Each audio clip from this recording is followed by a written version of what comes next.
duke goditur arbitrarisht dhe duke përdorur tenxheret politike dhe mediatike për të fituar në mexhelisin e gjyqit popullor përpara se sa të fillojë gjyqi ligjor.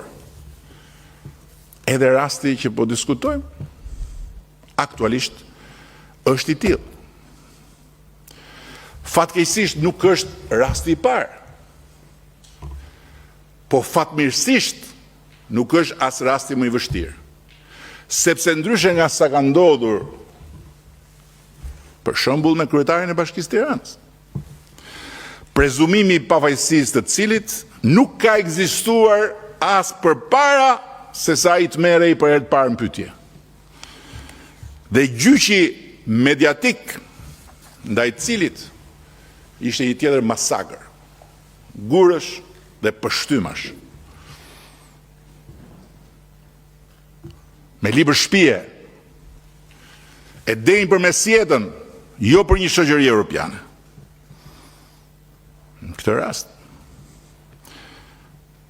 thash fatmirësisht sepse vjen te ne.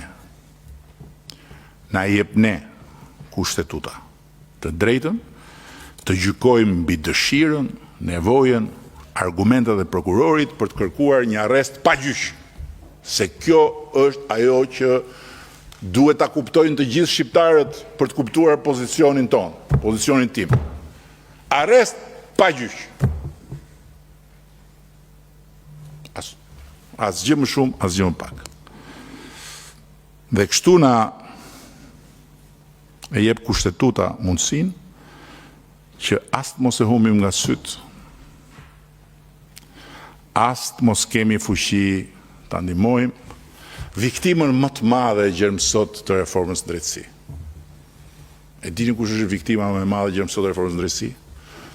Parimi i prezumimit të pavajsisë.